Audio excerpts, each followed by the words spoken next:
Hi, I'm Dumb Xeno. I've been a fan of Xenoblade ever since Xenoblade 2 came out. In the past couple of years, I've been immersed into the world of Xenoblade lore.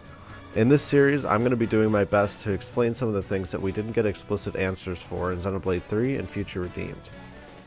Just so you know, this video series will contain massive spoilers for the entire Xenoblade series, including X, though I will give additional warnings if I talk about anything related to X. If you've stumbled upon this video and you haven't yet played these games, do yourself a favor and go play them. Especially if you're a fan of JRPGs and good stories, you're going to love them.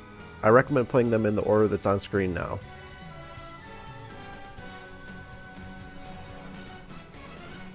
Alright, everyone that doesn't want to get spoiled is gone? Let's go.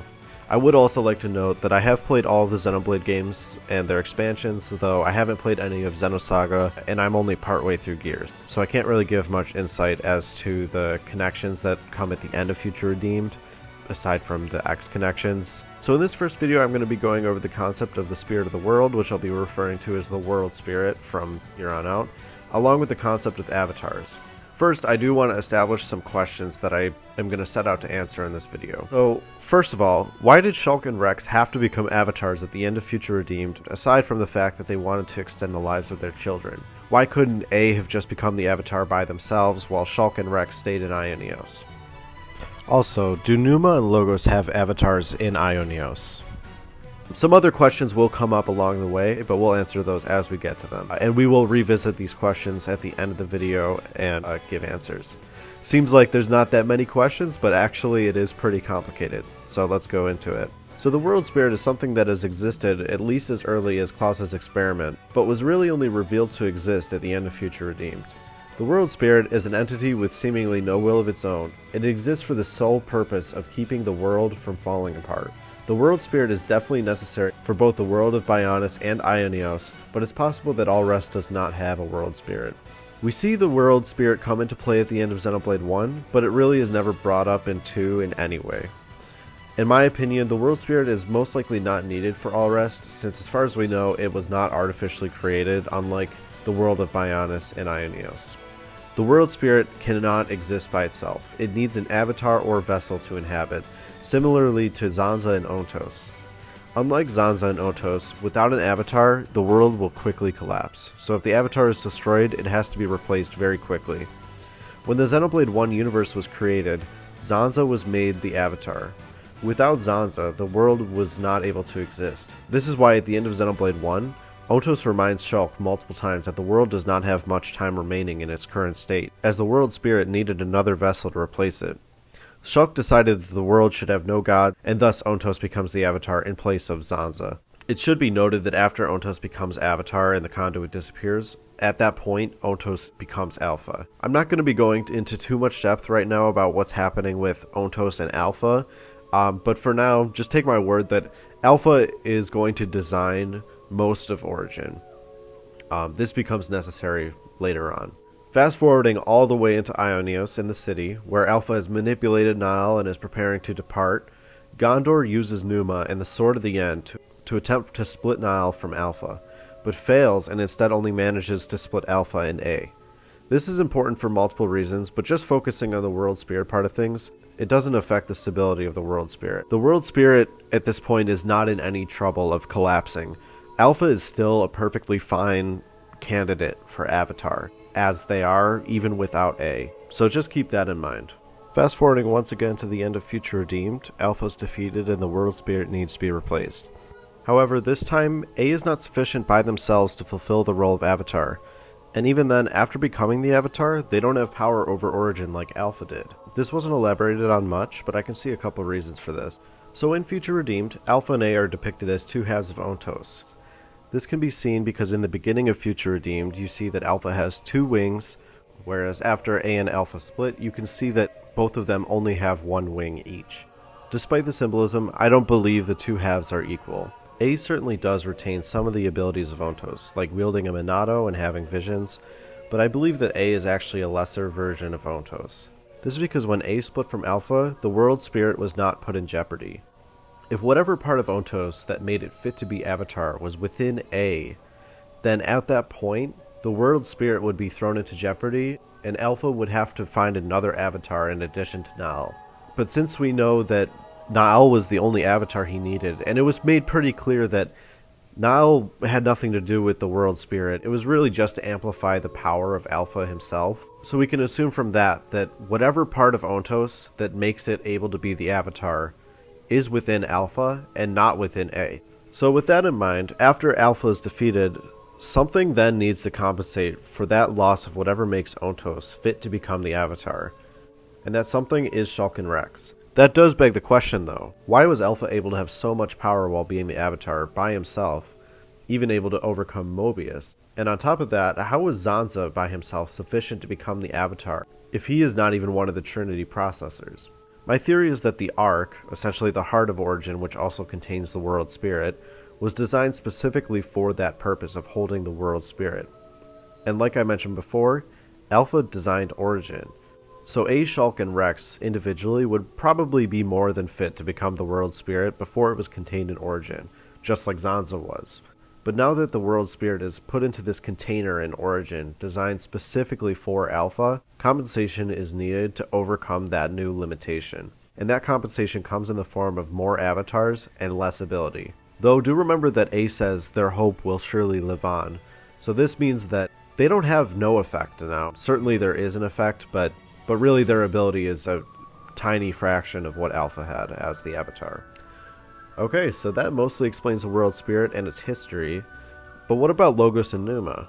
I will go into greater detail in future videos about the history of Ionios, but for now you should know that the avatar of Numa is most likely Nia, while the avatar of Logos is most likely Zed.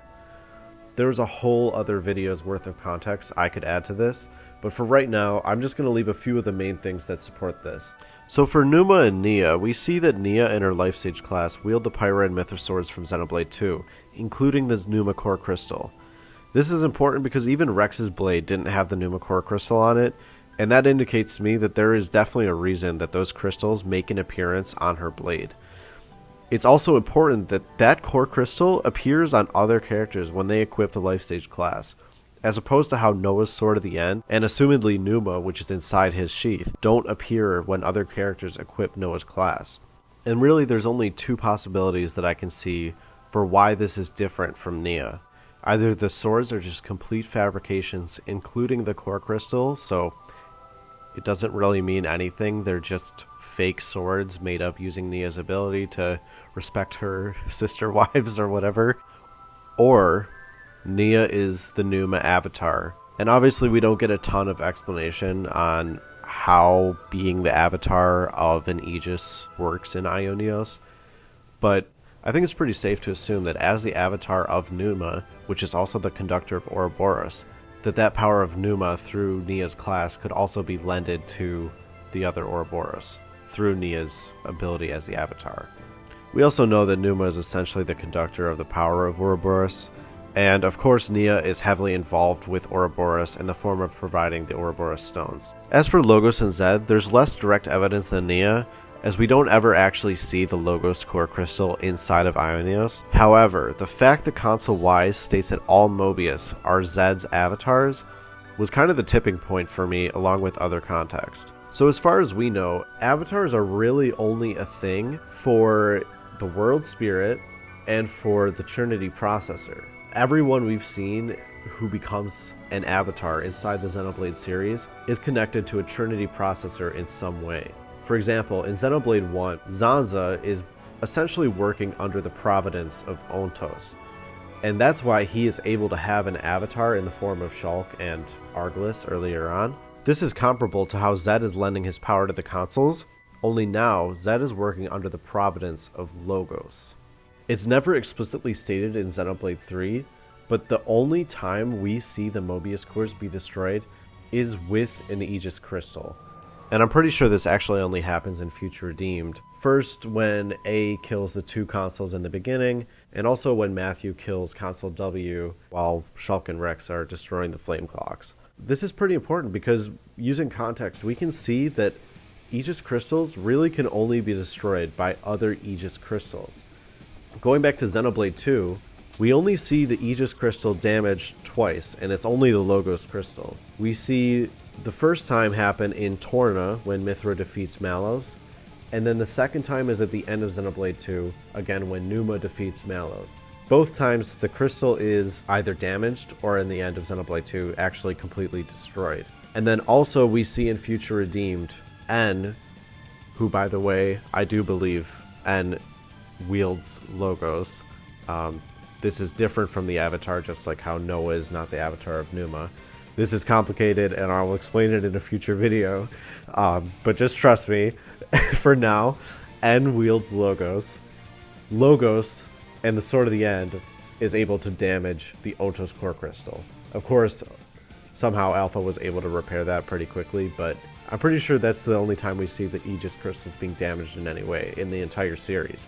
In every single time, with the exception of the time in Future Redeemed being a little bit iffy just because we don't actually see the Logos Core Crystal inside of N's sheath, I think it's pretty safe to say that an Aegis Crystal is needed to damage another Aegis Crystal. That being said, like I said before, we've only seen Mobius cores being damaged directly by an Aegis Crystal, which kind of leads me to think Mobius cores are kind of these miniature copies of Logos. While these are not literally the Logos Core Crystal, which is most likely possessed by Zed somewhere in Origin, these are probably some kind of miniature or copied versions of Logos that also allow them to interlink. Again, this basically is going to take a whole video's worth of context to explain, so I'm just going to kind of cut it off there. But I think you kind of get the idea that there is actually quite a bit of context that supports the idea of Zed being Logos' avatar, even if we don't have a direct confirmation of that being the case. Now to cap it off, let's just revisit the questions that I posed in the beginning. So why did Shulk and Rex have to become avatars at the end of Future Redeemed, aside from the fact that they wanted to extend the lives of their children? Why couldn't A have just become the avatar while Shulk and Rex have stayed in Ionios? So the answer to that is Shulk and Rex needed to become avatars because if they didn't, the world would collapse in on itself, and the part of Otos that's within Alpha, letting him have complete control while being the avatar, was destroyed, and A does not have that part of Otos within them. As for, do Numa and Logos have avatars in Ionios? Most likely yes. Nia is Numa's avatar, and Zed is Logos' avatar. And I'll add an additional question that arises kind of in the middle there. So why don't Shulk, Rex, and A have power as the avatar for the world spirit, unlike Alpha and Zanza?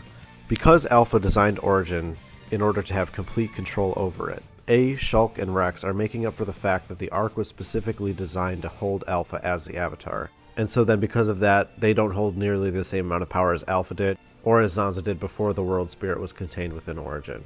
And that about does it. Like I said, the last two parts about Numa and Logos are kind of shaky without the additional context, but I assure you I actually do have that additional context.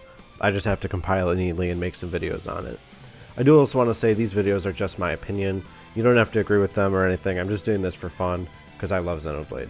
But let me know what other aspects of Xenoblade 3 lore you'd like me to cover.